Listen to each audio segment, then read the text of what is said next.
and welcome to another episode of Beyond Instinct. Today I'm with Carla Crocombe from Safety Rocks, and we are going to be talking about finding your purpose as a person and entity. But first I'll let Carla introduce a little bit about herself and her company Safety Rocks. Hello, Carla. Good morning, Michael. I'm glad to be here today. Thank you for inviting me. So I'm Carla Crocombe. I am the founder and managing director of Safety Rocks Limited. And we as an organisation develop truly tailored training for organisations and solutions. And we focus on really getting to the heart of an organisation by looking at really getting under the skin of the organisation and really looking at their culture and trying to change that for the better. So we as an organisation don't really do off-the-shelf training. We focus on developing programs that have impact and lasting impact within the organisation. Perfect. What a great introduction. So the subject that we're talking about today is obviously finding your purpose as a person and an entity. So go for it. Fire away.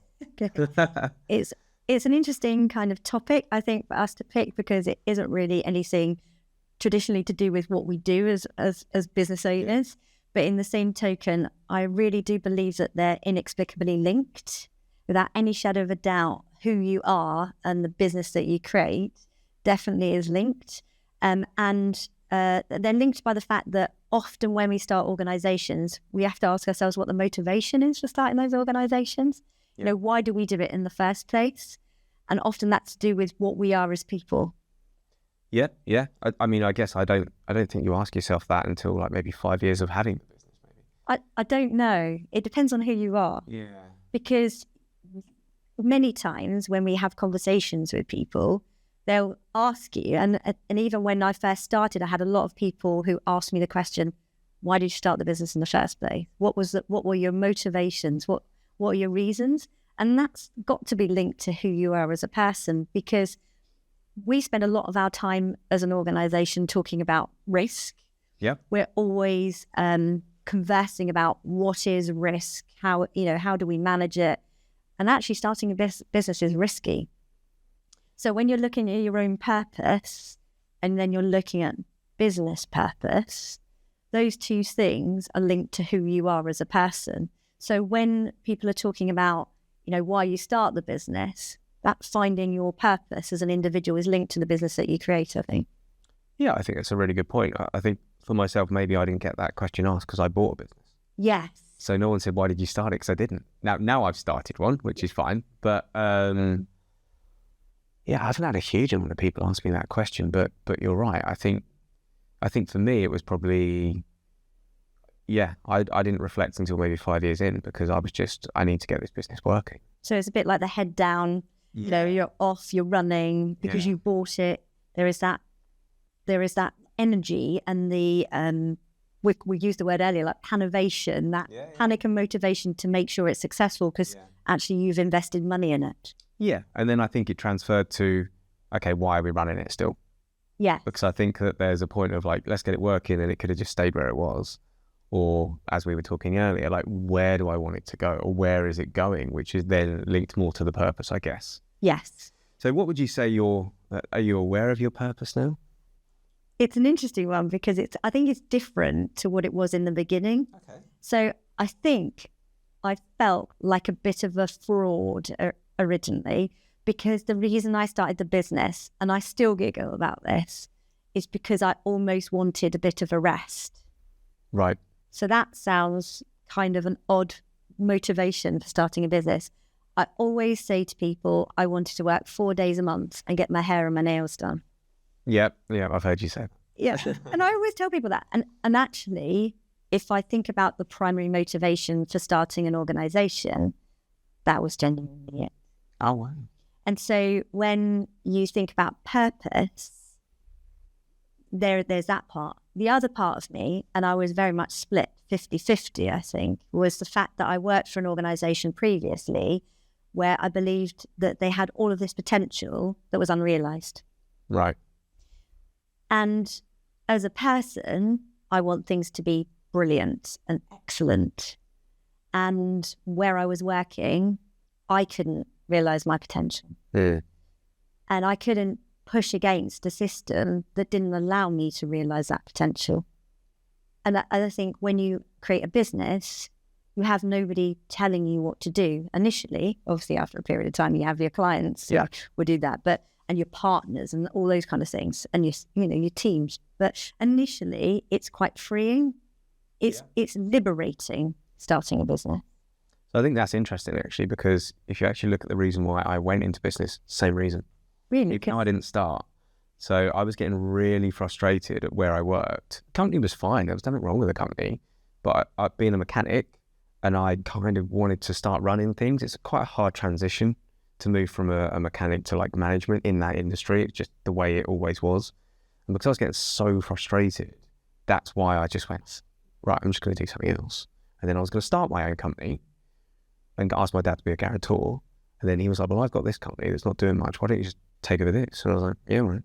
But it was that freedom of allowing myself to do everything. Because I think I was happy to make a mistake, but I just wanted the opportunity to make the mistake. I was happy to get it right, but I wanted the opportunity to get it right. And I think that where I was, I just couldn't change. And the biggest one for me is that the guy that was in charge of us, he went on holiday for 2 weeks, and I got the opportunity to run the department. And for those 2 weeks, we did really, really well. The rest of the team were really happy, and we were profitable. And then when they came back, it all went into chaos again. And I was like, oh, I can't do this. I kind of can prove to myself that I can move out. So that was my drive to move out, that I wanted that better level of service. I wanted the team to be happy. I wanted everything to run nicely, and I couldn't influence it. That bit about influence, I think, is important. This bit about us as individuals and what makes people an entrepreneur. What makes people an entrepreneur is part of that bit about finding the business purpose, finding your own purpose, is that bit about influence. We want to be able to influence, and the different ways that we can do that. When we're in an organisation, we have our wings clipped. Yep. And you're having to... Ways, because you have an organisation that really celebrates entrepreneurship.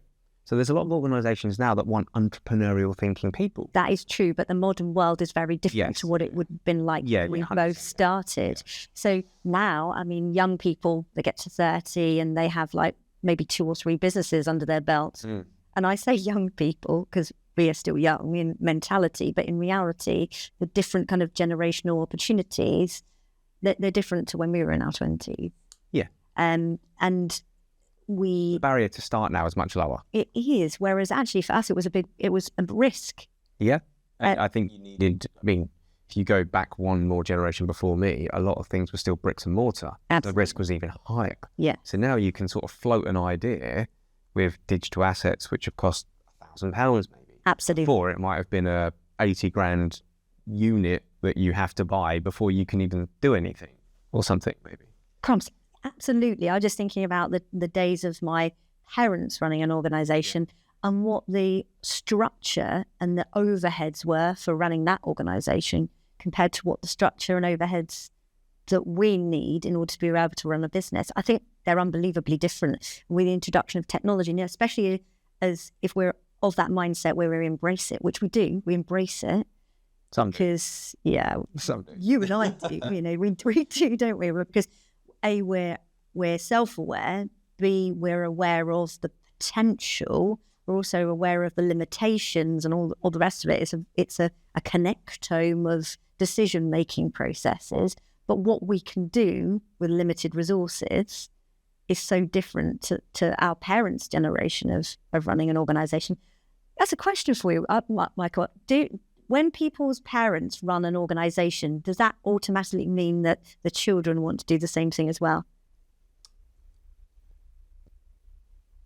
I'd say no. Okay.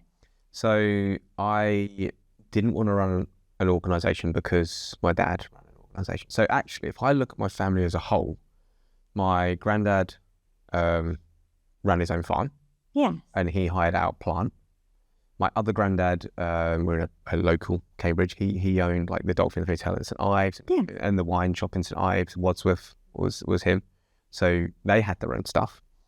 My other granddad and my dad owned that company that I bought.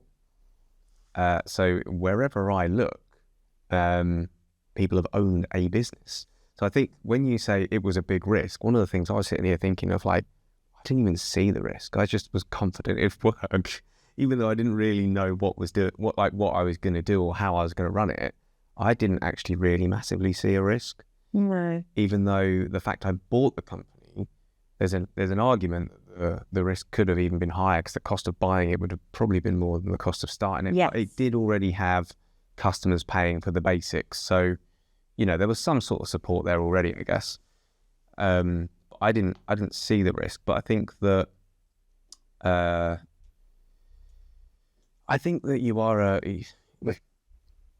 you're more likely to do things that you've been exposed to and see less boundaries if you've been exposed to it. So that leads us on to some of the conversations around some of the things we've been talking about influencing, and at what point then, as a business owner, we then have the capacity to be able to influence others. Yeah.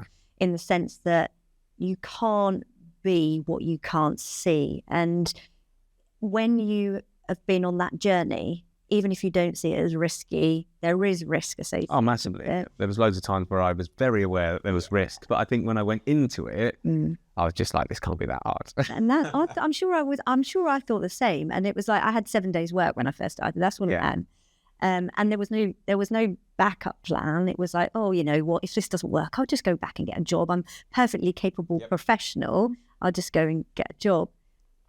But that confidence, that mustering of that confidence, not everybody has the capacity to be able to do that.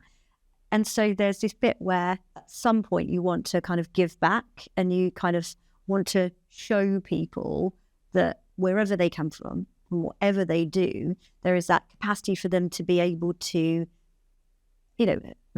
make a difference in the world, create a business if they want to, and instill that confidence and also show them pathways. Yeah. No, I mean, I think that's true.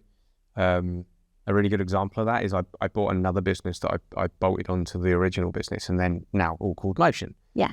And we absorbed an employee during that period. They're still with us today. And he said to me that when he was working for the old business for like 15 years, he was kind of like just stuck in his ways a little bit. And now he's dropped to 3 days a week because he's running his own business for the other 2 days. And he was like, the fact that I've been around of like what you're doing and your mindset and you're like pushing and everything else is like reignited, because he had a business before. Yeah. He said it's reignited that passion, and now I want to do something again. So it is kind of, it's who you're around and what's going on. So I don't know his circumstance in his wider sphere of friends and family, but if he's saying to them, I'm thinking of dropping to 3 days a week and doing this, they might go, oh, that's risky, it might not work, it might not this. When he told me, I was like, that sounds like a brilliant idea, why don't you do it? Like, I love that. And I think it's just the difference of the way that you're surrounding yourself with people, I think is what you're aware of, isn't it? It is what you're aware of. The thing is, I'm very open with him on the journey that I've been on. Yeah. So he knows the highs and lows. Vulnerability. All of the highs and all of the lows. And he's probably felt 50% of the 100% I've felt because he's come on that journey with me. But he's also seen the output of it working. So yeah, the end result. So all the pain, all the gain, all of those things. The bit about finding purpose as individuals and as an organisation, that bit for us is about where you get your warm and fluffy feeling. So where do you get your warm and fluffy feeling? Because for me, when you're talking about inspiring others to do what you do, immediately for me, that's my warm and fluffy moment. Yeah. So we're on a bit of role reversal here. I'm on the spotlight. I thought this was the other way around. No, it's great. Taking over as a winner. No, it's great. So I think, so what's my warm and fluffy? So mine's about people, I think. Yeah. I say I think because I like to give people opportunities. Yes. I think at the beginning I kind of could have arguably almost tried to force people to have an opportunity. You can't force people to take to believe that. So I've seen potential in people where they could be incredible, but they just couldn't see it in themselves, and that used to really frustrate me. Yeah. And I used to try and bring that out of them through coaching or something, but you can't coach somebody that doesn't want it. And I've learned that the hard way. You cannot change somebody who doesn't want to change. And I've lost some good people because I believe they could and still can do a position that they could have grown into, but they didn't believe in themselves, and I couldn't change their mind. No. And that's fine. But I think that my thing is people. Like, I really want people to be the best version of what they are. Absolutely. And I'm obsessed with self-development, and I'm obsessed with other people, or trying to sort of spread the word of that, because I think that the reason of where I am and what I'm doing, there's 20% that's probably technical capability, but the 80% is actually the way I control myself, and I'm aware of what's going on. And okay, do you know what?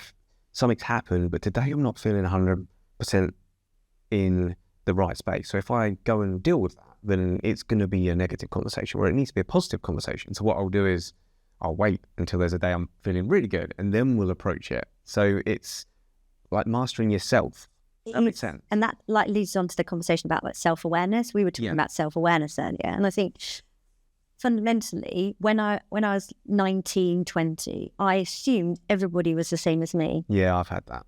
And the thought process. I couldn't understand why people... Yeah, why don't you think the same as me? Yeah. Why is your thought process is not the same? And I would get frustrated with other people. You don't see the world in the same way as me. Surely everybody thinks the same. But with all the psychological aspects of the work that we do, and the lack of self-awareness in the world, there is that bit where you kind of go, people just don't understand themselves. And the lack of desire to want to understand themselves, I think, is sometimes quite shocking. But you have to let it go. You can't change everybody. Change is possible. We know that. Change is possible. But in order for change to occur, there needs to be an acceptance that change is needed. And there also needs to be a desire to change. Yeah, and a belief they can. And a belief, that fundamental belief, those kind of behaviours, the beliefs, and then also there needs to be a process for change. Yep, I think that you're never taught that. No. I mean, if I look at myself 10 years ago to now, I'm a different person. Yeah, I couldn't even probably relate to the person that was... Exponential learning. Yes. And I mean, that all started with a Tony Robbins course, to be honest with you. That's amazing, isn't it? I did, what was it called? The first course, I can't remember what they're called, but anyway. And it kind of just introduced me into this situation of positive thinking and all that kind of thing. And then it went beyond that. But when you say what makes me really happy is people doing what makes them happy. Yes. And also being in a psychologically safe environment. Yes. So, which is hard to achieve. So I would love that everybody could come and approach me and say whatever they want, and I could deal with it, or we could listen to it, and it's safe. It's a safe environment. I'm talking employee-wise now. And that then promotes growth, it promotes understanding, it promotes challenge, it promotes learning, it promotes everything, and then everyone gets the opportunity to be a better version of who they are. A better version. And I think that's where I am. I mean, what the companies do also have to deliver value and live with, like I said earlier, there's a certain amount of values that I have to deliver something incredible. I can't just do it good. So they all have to align with that.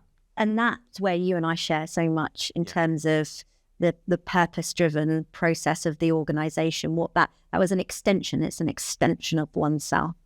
But I think as well we share the fact that we have this desire to always learn and move forward. Yeah, growth every day. Every day is a school day. Yeah. But also to be brilliant. I remember doing a video many moons ago, and I was trying to vocalise why I left where I was. And I said I wanted to be brilliant, and I couldn't be brilliant where I was because I didn't have the scope to be brilliant, because I didn't. Yeah, the environment. The environment was the wrong. It was the wrong kind of culture. And often you see on social media, company culture doesn't exist and all the rest of it. It is fundamental. There's a lot of play on the culture part about, companies will have these value sets that are put on the wall, but in reality, do they live them? And one of the things I've found ever since the company's got larger than just Carla, larger than just me, is the fact that those value sets and continuing those value sets and actually living by them becomes incredibly important. Because as the company grows, it becomes harder to be excellent. Yes. And one of our values is excellence. And how can you possibly be excellent if you're larger? So what do you have to do in an organization? If that's your value, excellence is your value, how do you instill excellence in everybody who works there? And what does excellence actually look like? Is it actually tangible? Yeah. And there's also a point of what is excellent. So you're excellent is probably somebody else's 50%. Yes. So that's a thing that I learned about 4 or 5 years ago, because I used to strive for excellence all the time. And my brother came into the business and he was like, you do realise that your service level is way beyond a lot of other companies that I've worked with as a buyer of your service, and you still don't think it's good enough.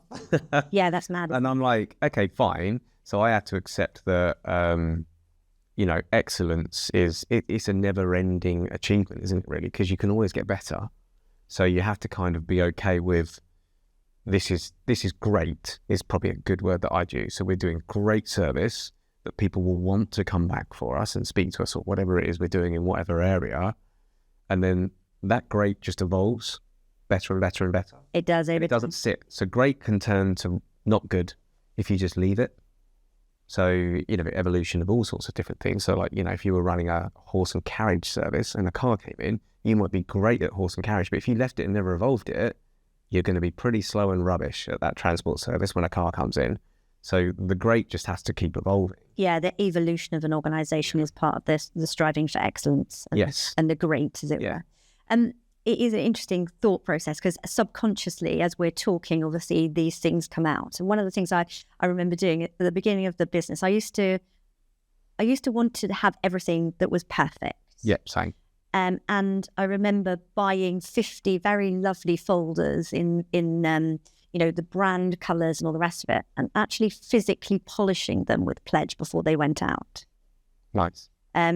These days we don't buy 50 folders, we buy a lot more folders than that. And a lot of the stuff we do is online. But in terms of what that looks like, that was my version then of perfect. Literally, in the boxes, I would make sure everything was at right angles, everything was, it sounds slightly obsessive. But if the business purpose is an extension of you, and you have a desire for things to be just so, that shows. Yes. And also that bit about customer service, if it is beyond everybody else, then you will show yourselves above everybody else. And that's a good thing, to have that unique selling point for excelling in customer service. Because in the UK, I think we're really poor at customer service. I think we're poor at customer service as well, yeah. You only have to look at that in your interactions with some of the large organisations that we interact with on a day-to-day basis. Some of them are absolutely shocking. I think as well, we could go on to a different tangent, so I might bring it back in a minute. But I think as well that from what I've noticed with the service-based business I've got, everything's email and text. Yeah. And I promote phone all the time. Or if we can't face-to-face, phone. Because if you're having a conversation, you can judge everything. If you're having an email, you can't judge anything. And it's read differently, it's read wrong, and it's not fast, it's not reactive, it doesn't fit. So when we're looking at excellence to me is actually showing that person you care. Yeah. And if phone call shows you care, an email shows that you're part of a process. And I think that you can be part of a process, that's fine if it's a very simple situation, but if there's a problem, an issue or something like that, that phone should be picked up straight away. If there's not clarity, the phone should be picked up. You don't want 8 emails to try and clarify something. You want a 5-minute phone call. Yes. And that just shows that person that you do actually genuinely care. But that's the modern world. And also the challenge that we have with reference to that in terms of our business and organisational structures is the fact that when it comes to email, a lot of people are really good at email and good at texting, but they're not good at actually picking up the phone. No, I think it's generational thing. Oh, it's skill set. Absolutely. And also, so we've got somebody in that business who's half American. Okay. And she's incredible. She can pick the phone up every 2 minutes. She don't care less. They're brilliant. But it's a different mindset, completely different mindset. Yeah.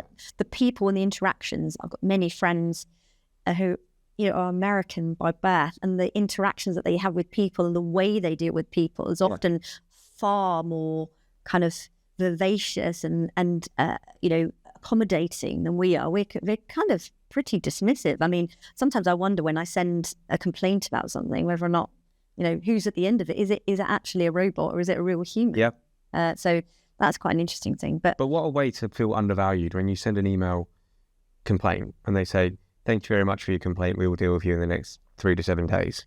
Brilliant. Thanks. There we go. There's the SLA, there's the process. I know it's not always achievable in larger companies and stuff, but if somebody rang you and said, hi, Carla, look, really just seeing your email, actually, I can't believe that's happened. How can we sort it? Oh my gosh, how much more value do you going to feel? And that value purpose-driven part of what we're talking about today, that is an important part of how we build organisations and what we perceive as being important. And so for you and I, we're gassing about it because actually customer service is a really important point. Yes. And because if we're surrounded by organizations who do similar things to us, whose customer service is shocking, that's a point that comes up every single day. Yeah. It's like, actually, what does customer service look like? And that becomes an important part of the driving that vision and also communicating that to the people who work for us. Yeah, 100%. And I think that off the back of what I said earlier about sort of everybody being a better version of themselves, that also then goes to the customers. Yes. So if that's where I was, where are you? Yeah, absolutely, without any shadow of a doubt. And it's really important for us to be thinking about the fact that in terms of what we're looking at, in terms of making it complicated and all the rest of it, it becomes really important for us to understand how we keep it super simple and how we go back to what's important to us as individuals without any shadow of a doubt. It's all about making sure that we take the things that are important to us and make sure that we keep it super simple and that we communicate that effectively to the people who work for us, but also to what happens to the wider picture of the people that we interact with on a day-to-day basis. Yeah. It's about exactly that, making sure that everything fits within your sort of values and ethos. So if we go back to just to flip around back to where we were at the beginning, so finding your purpose as a person and entity. So what is your purpose? We didn't actually get there. No, we just end up chatting. We end up chatting. I don't know if everyone heard, but somebody popped in and a door opened, and it just actually made me think, let's go back to where we started. We're just chatting. But so this bit about purpose and person and all the rest of it links back to what's important and the bit about legacy. Yes. So both of us have already chatted previously about what we want to bring to the table. And we said, you've got children. Part of our human nature is to find some form of legacy. And so part of the thought process around developing as a human is to find out what is your purpose in life. I mean, this is a very highbrow conversation, but in the same token, building a business forms part of that. Like for me, it does. So I consider that what impact can I have on the world? What will people say about me at my funeral? You're also building something that could potentially last longer than you. Yeah, so you're building a legacy that is post you, that's going to be around hopefully after you're gone, dead and buried. Yeah. And whilst that may be a gloomy thought for some, actually in reality, what people are going to say about you, what will they say about you at your eulogy? And I think the purpose bit for me is the bit where that links to who I am as a human, what I want to achieve. Okay. And then how does that show up in Safety Rocks? Well, because part of that is about living who you are as a person and building those value sets. So how do we want the world to perceive us? Okay. So there is that picture of who we are. How do we translate all of that self-awareness that we both have? Yeah. How do we translate that into communicating with the world? So often we could feel, and I know I have in the past, I would have felt that the world didn't see me as who I am. Okay. And that may be because actually in reality, the way that I communicated with the world wasn't exactly the way that I am as a human. Okay. So we are all like onions. We're all full of layers. Okay. And so perhaps building a business is a way of communicating with the world who we actually are as a person and having a platform for communicating that and what we want to achieve and how we can make an impact in the world. Yeah, so I think that's just made me think along the lines of I've got a certain set of values and beliefs which I believe are good, and I would say that if people heard them, they would say they're good as well. Right? Yeah. And what we're doing is we're then creating a business that technically we are the business at the beginning. We then move aside from the business, and the business then continues on with those values and beliefs. Hopefully, if they don't die. And they join, and people that join that company should also kind of share those values and beliefs. And therefore, you are creating something that you believe to be ultimately good. Yeah. To continue on way beyond you because other people are bringing it in. And then if you get the right people on those values and beliefs, then technically they should bring people of values and beliefs. And it kind of creates... Perpetuates. That's the word, yeah. So is it ego? So the question was, we've already asked ourselves this question, but is it ego or purpose that drives us? Or is it a combination of both?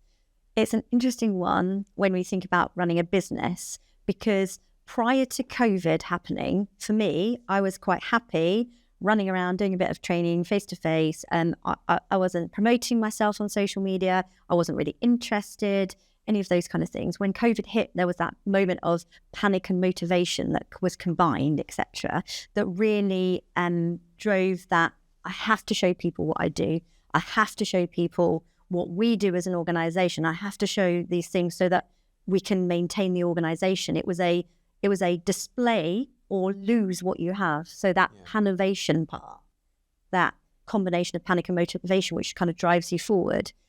But is that based on our ego, or is that based on the purpose, our purpose-driven values that are us as individuals? So because we do have those, we have to look at what our own individual values are, what's important to us. And part of that gets brought over, it gets transcribed into the businesses that we create. Do you know the answer? No. Do any of us know the answer to that question? So all of this, I think, there's part of it is ego for people, I think. I think every business owner has a bit of ego. You can't really get away with that. But when does the ego become problematic in an organization? That's an interesting one when you look at these organizations. Organizations trying to grow. Yeah. The person. Which is, again, a conversation where, are you limiting your own organization? At what point do you step back? Well, I always think there's a certain set of numbers that make you step back. Yeah. Like there's a financial target that makes you step back, a people target that steps back. But really it depends, because you could have like a tech company with 3 people turning over 100 million. So it's not always people related, but it's at the point where you see growth year on year on year on year on year, and then it starts to plateau.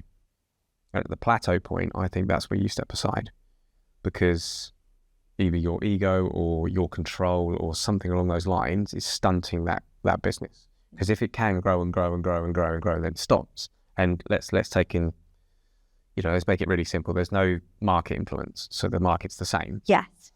Then there's a prevention there, and really the prevention is going to be the person that's bottlenecking it. Yes. And that'll either be skill set, resource, or could be ego.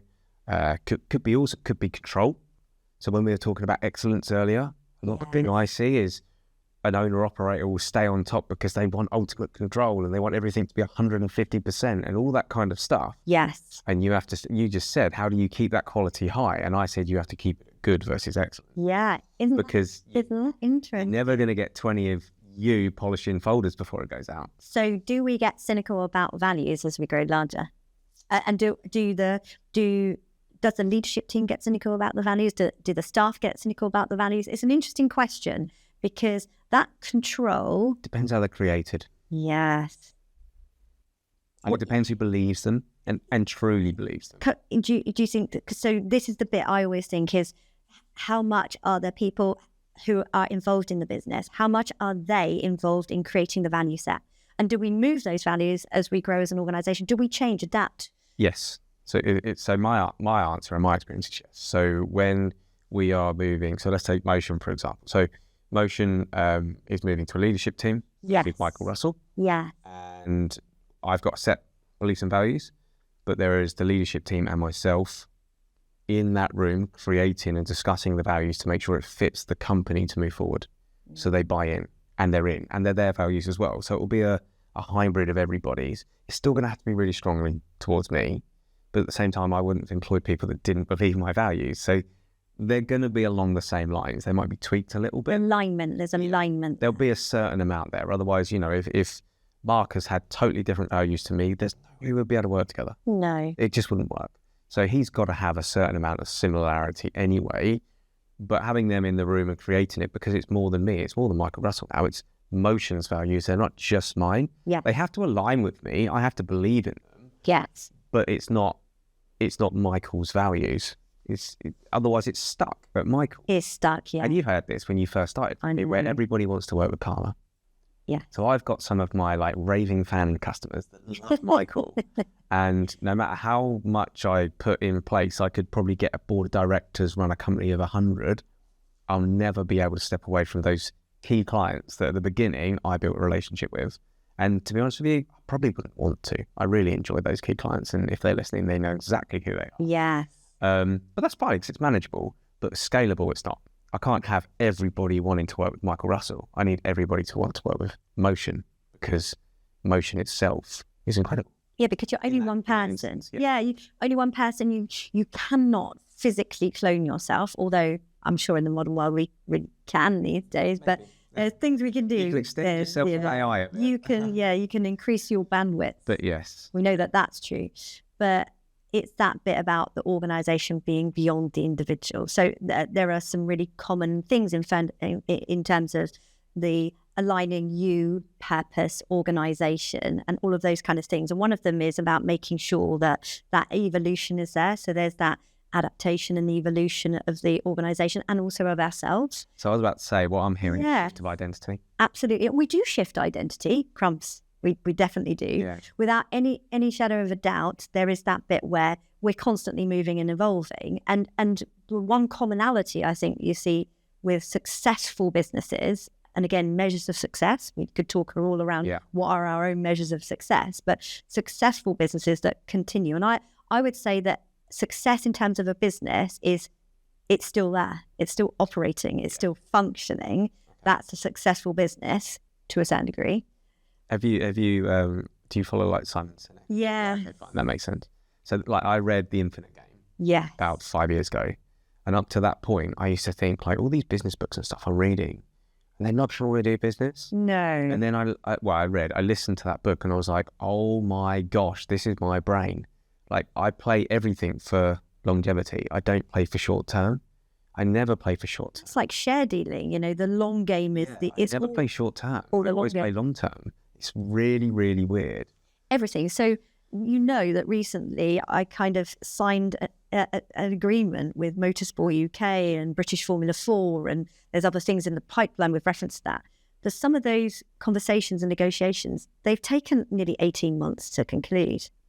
Now, another person who was unbelievably impatient, and actually if people know me, they know that some parts of me I'm completely impatient. Like put me in a car and behind the wheel. Fair, yeah. I'm a terror. I know. I absolutely know. I'm completely self-aware. I warn people when they're in the car with me.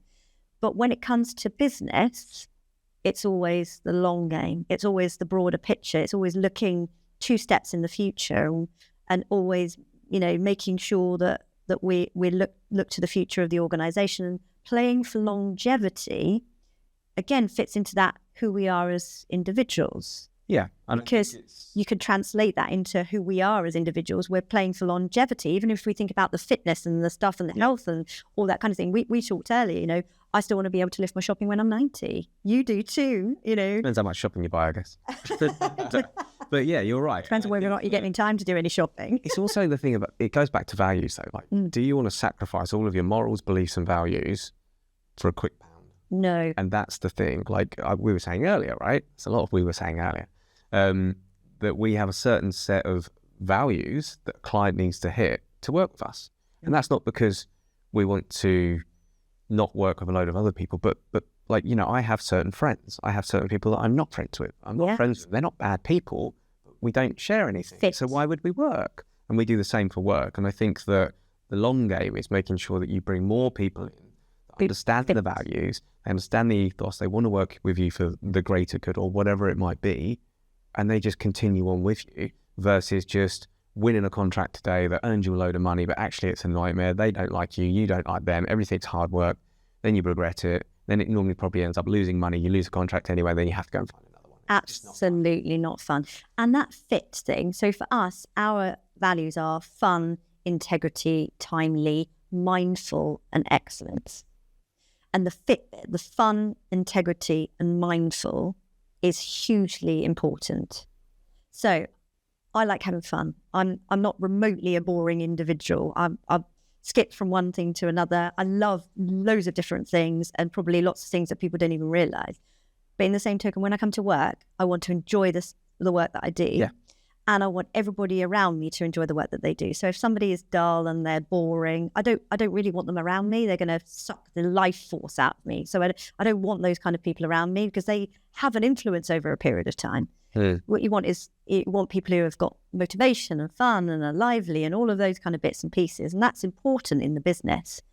But the other thing is, we said about that bit about integrity, what that looks like. And again, integrity, it can be interpreted, but there are behaviours. Yeah. And I agree with you. What's the point in taking on a contract that earns you £1.5 million, but actually in reality, you've gone great in the process. You're ill. You don't like doing it. You get up every day and you literally have those Monday blues every single. Who wants to do that? And it impacts too. Well, you can go work for somebody else and do that. So you don't want to be doing that in your own organisation. It goes back to that control, doesn't it? You get to control who you work with. Yeah. And as a startup, that's different. You have to take a little bit of stuff, but you also have to take the stuff you didn't know you wouldn't like as well. You have to learn. You learn. Yeah. It's an exponential learning curve when you start an organisation. I said to you at the very beginning, I kind of felt like a bit of a fraud. And it's really interesting at the point where you don't feel like a fraud when you start an organisation, at the point where you do genuinely feel like you are a managing director of an organisation. You do know how to run a company, and you do know how to run a successful company. At what point that happens, you almost miss it because you're so busy. So I was having a conversation with somebody the other day about that, and I brought them up a minute ago, and within a year, their business has shifted, and nothing's really changed in their business apart from their own belief of that they don't have that imposter syndrome, that they can get the bigger clients, that they deserve them, and everything else. Neuro-linguistic programming, isn't it? That what we say to ourselves comes to fruition. The affirmation. What's today's affirmation, Mike? Yeah, I call it confirmation bias. Like if you say, "Oh, I'm so lucky," then guess what? Your brain's going to prove that you're lucky. If you say you're unlucky, your brain's going to start proving you're unlucky. So I do believe in that. But yeah. Yeah, it's this affirmation. When you do your yoga poses of a day, what affirmation? I don't do any. I don't do affirmations either. It's one of the things I've never jumped in on. No. I've never really done those. But what you say, the story you tell yourself comes to fruition. It does, yeah, it does. And if you're going to constantly say you can't do something, guess what? Your brain's going to prove you right that you can't do it. Yeah, so that self-belief is part of that purpose, and that becomes part of the journey of learning who you are and understanding that your purpose is also to instill self-belief in others. Yes. And that linked to what you said about people. The next stage of running an organisation then becomes about how you can translate what you've learned and what you've done to do greater good. Yeah, and I think that when we go back to that conversation, if I think about it now, I'm probably just trying to set an example and keep the door open. Yeah. So people can go, well, Michael's doing it, and he's open to a conversation. So if anyone in any of my organisations came to me and said, I want to start my own company, they all know, or they should know, I'll go, brilliant, what is it and how are we going to do it? Absolutely, yippity doo. Use the word we, they might not want the we. Yeah. But at the same time, I'm well open for that. It'd never excite me more. But I also believe that, some people don't want the risk. Some people aren't built that way, which is fine. And then they can thrive in a company without that. That with risk becomes opportunity. Risk invokes opportunity. You thought everybody felt like you. Yeah. And it comes from nature, nurture, and everything else. Like we'll be in psychology soon if we're not. Yeah, we will. But that is true. Like you can, there's risk and there's risk, and my risk is obviously, I would say my wife has got a lower risk threshold than me. So the things that I'll sort of suggest to do, she'll be like, what, why? That's crazy. Or like, I'll go, I really want to invest in this company or something like that. She'll be like, what, why? Like that money there would be better. And I'm like, yeah, but it'll work. And I've got this weird confidence that it will just work. It'll work out. Sure. But that's why you have your wife. So she would tempt she's a really good balancer. She's saved me a lot of money and a lot of stress over the years from things that I was literally about to do. Yeah. One of them being huge, I mentioned earlier. Yeah. And she was like, why would you ever do that? And then she explained it to me and I was like, why would I ever do that? And then I didn't. And it saved me a lot of money and a lot of stress, a lot of time. Isn't it interesting? We need others. We talk about books and reading, and I think you and I, we both read things. I love Blinkist. I love reading all the time. But one of my friends introduced me to a book called Rebel Ideas, and Rebel Ideas was an interesting book by Matthew Syed. Have you ever read that book? So it's interesting because about the diversity and the fact that we need different thought processes around us, and this is the bit about not having an ego in the purpose bit, about making sure that we know what we're good at and actually hiring our weaknesses and making sure that we have people around us who aren't an echo chamber and do actually challenge us. It's incredibly important, because then there are things that we learn as individuals that we perhaps wouldn't have learned. Like you having a wife and her saying, no, whatever you're thinking, Michael, you're insane, don't do that. So it's quite useful to understand that, especially when it comes back to the bit about managing risk. So even though I tend to focus on safety and health in terms of managing risk, in terms of what we do in terms of training, actually risk is holistic. And as business owners, in our thought processes every day should be risk. Interesting. Because every day is a risk. When you got up this morning and you put your socks on, did you sit down or stand up? I have no idea. You can't remember, can you? That's because your automatic part of your brain. I don't think about the little things. Will you think about it tomorrow morning? Maybe. Yeah, you see. So that's the difference between the automatic part and the reflective part of the brain. You've put your socks on this morning without even considering how you're doing it. Yeah. But somewhere in your brain that would become muscle memory. It become the motor patterning part of it. Think stood. Yeah, you see. And if you did that, it's because you're confident. You've got a strong core. Okay. And that you're managing the risk because you're confident. Okay. It's quite interesting, isn't it? The bit about that, those kind of things. So one of the things we were also talking about was animals. Do you remember the animal conversation about if you could be an animal, what animal would you be? Yeah. So I obviously said I have a jewel. Oh, Michael, you're greedy. You just want to. You have to have a jewel. So it goes back to when I was in like year 3 or year 4, you had to make a comic. Yeah. I made a orca and a falcon into one animal because it had to be about an animal because I wanted to be both. So it's an orca or a falcon for very different purposes. And I like to think that I can lean on each one. An orca-con.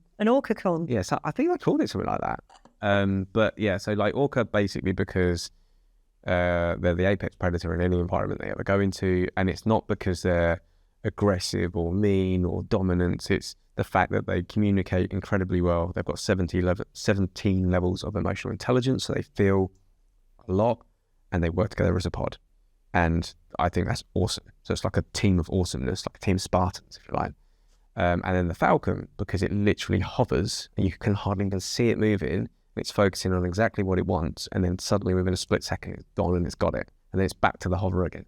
So I like the both because I think the orca is great for a company, an organisation, everything else. And I think that sometimes I like to try and be the falcon, I'm doing inverted commas, to like sometimes on the organisations to pull myself all the way back out. Yes. Look at it as a wider and then focus in on actually what needs to be focused on and then go back down. Strategic. Yeah. As where an orca probably wouldn't have the opportunity to do that because it's always surrounded in a pod and it can't fly. So it's a representation. An orca-con. An orca-con. We just created this new creature. But how about yourself? So I always think that if I was going to pick an animal, my favourite animal, it would be a leopard. Leopard? Right. So it's an interesting one. And I think leopards, they're incredibly graceful and intelligent, but they tend to sit in the background. Right. And like you were saying about the falcon, with leopards, I learned something. I lived in South Africa for a few years. And I learned something very interesting about a leopard when I met a baby leopard. Unbelievably cute. They have barbs on their tongue, which actually are face backwards. So once they have something that they want, they don't let go of it. Okay. Which is an interesting thing about the, not letting go of something. And actually, if they've got prey, they absolutely make sure that they keep hold of it. And it's an interesting adaptation, physiological adaptation that they have. But obviously quite fascinating. But they are unbelievably beautiful and graceful, but they tend to sit in the background. Isn't it something about, and I might be wrong, isn't it something about a leopard can't change its spots as well? Yeah, so that's an interesting one about change as well. I think that's a phrase that we use. Yeah. But interestingly, obviously a person can change. We talked about it earlier. But there needs to be this possibility. It can't change its core value, maybe. Well, as children, our core values are set. They're set early. So we know that our core values are set at a very early age, single figures. And so when we change, are we just pivoting around those core values? Meeting the needs differently. Yeah. I had this conversation with the leadership team yesterday. I was going through like Maslow's Hierarchy of needs. I know, I love that. And then like, here we go again. But I was like, look, everyone's got these needs. It's just how you meet them. So when you have very strong values, so the leopard bit, so I think there is that bit where when you have very strong values and those values are instilled in you, I don't think you ever pivot entirely away from those values. You maintain the values in a degrees of separation. Yeah. So you may move, you may pivot the circle, as it were, in terms of what they mean, but the core values are still there. Or maybe stack them in a different order. Yeah, absolutely. And I think that, when you look at the animal kingdom, there are some unbelievable animals in the animal kingdom, and it's interesting what we would consider ourselves to align with and what that looks like to us. And we had last week, Tim said he was a frog. He did say he was a frog. And I've never heard that, and I was like, wow. And he's like, because why? They breathe through their feet. And I'm like, what? Breathing through their feet is just He's obviously like the complete abnormality of that kind of scenario, maybe.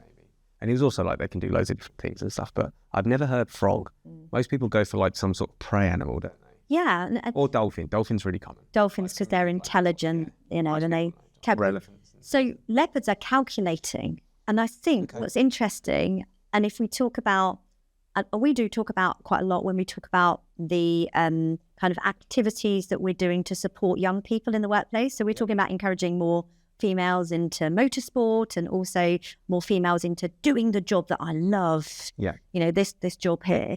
When you look at that and you look at how that kind of fits, where we think about, what that actually means, it's really important to understand how we can influence. And when we think about cunning, this is an interesting thing. As a female and a woman in the world, do we have to be more cunning about the way that we deal with the world and less forceful in order to be able to achieve? So I think this would be another podcast, but all different conversations. I agree, and I don't. Well, I'm going to say it out loud anyway, so maybe no one listens to it. Okay, but I think that what's happened in the past is to get women as equals or in the same workplace, or whatever you want to call it. What we've kind of said under the line is you need to act like a man to go into the workplace. But in the 1980s, the shoulder pads, that's what I mean. Power walking. If you want to be a CEO, you need to act more like a man because a man's normally a CEO. That's not our skill. We've said, and it's wrong. And what it shouldn't be that.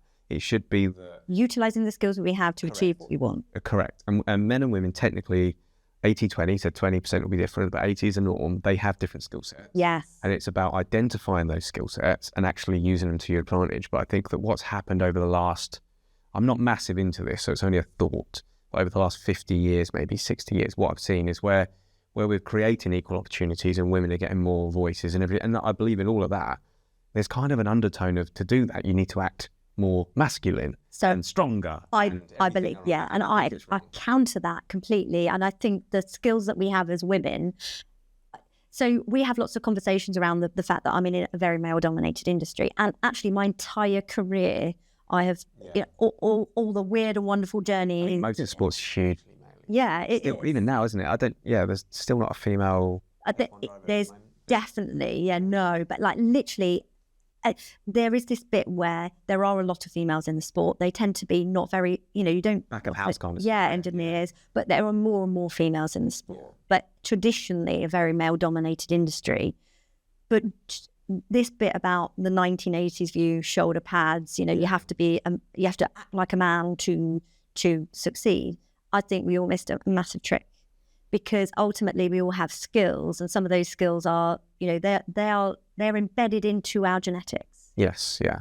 And they're embedded into our genetic history, why women have had to be the way that they are in order to be able to get what they want and what that looks like. So the agenda is different. So why would we want to try and force ourselves into a square box when actually we're a triangle? Yeah. We're a bigger triangle. We can't get actually into that square box, or we're a circle and we just definitely can't get in there. We should be who we are and be authentic, and those authentic skills, they're needed. Yep. And they're valued, they're warranted, they're all of those kind of things.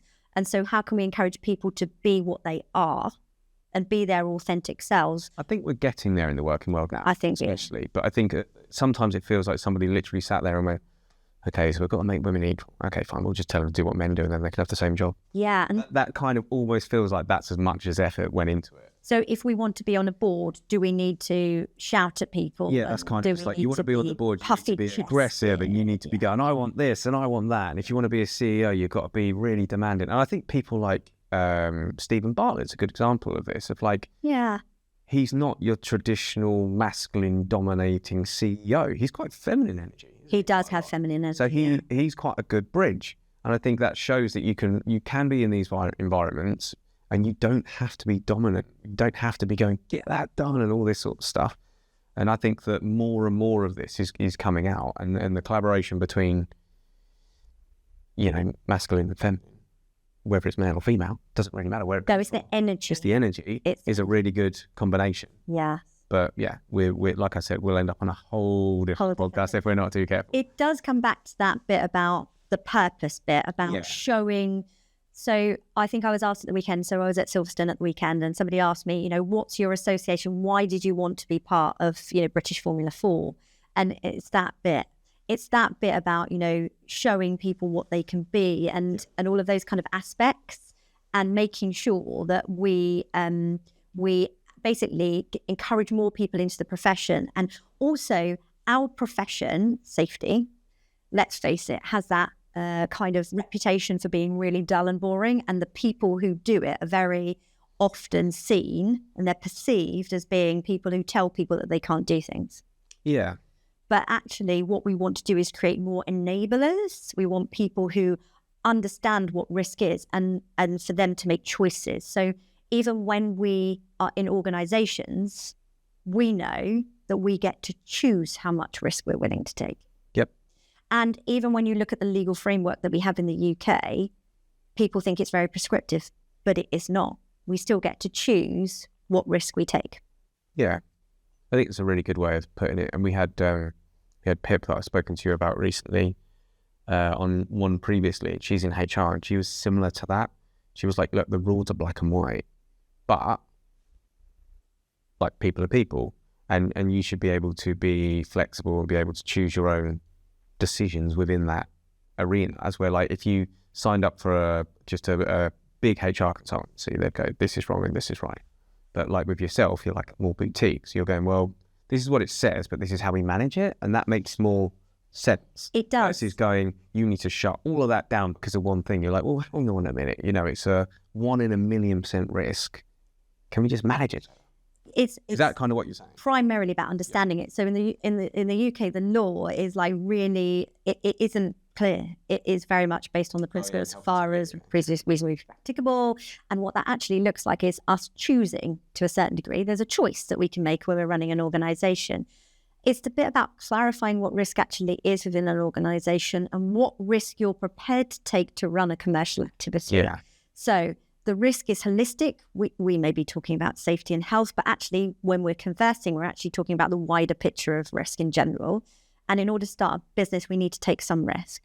But at what point does the business become not commercially viable because the risk is too great? And what we want to do is teach kids and children at a young age about risk and what that actually looks like so they can make really good decisions. I mean, I don't know about you, but when we were children, we built camps and you go up to climb trees and get up to all sorts of mischief. But now we're wrapping children up in cotton wool, so they have no capacity to understand their own capacity to be able to understand what risk is in the world. They don't have any measures of risk because they've never been exposed to what could be risky to them. Yeah. And so they don't know how to temper that. And I see part of my purpose as an individual to go out there in the world and say, look, risk is here, choose. You choose, make a decision. So when I do something, and whatever it may be, I'm choosing, I'm understanding there's cognitive, processing going on, but in the same token, I'm making a choice. I'm not out there just taking risk completely unaware. I'm not like unknown unknowns. And we have a duty, I think, to teach our children about risk so that they can make decisions as they grow older. Yeah. And okay, we may not vocalize it in such a, academic way. In some ways, like the way I'd describe it is like, I've always said that I kind of want my kids to hurt themselves enough to know it hurts, but not too much that it actually damages them. So they know the risk. So if one of them falls over, they put their hands out for arms, but they scrape their hands, they go, ow, that hurt.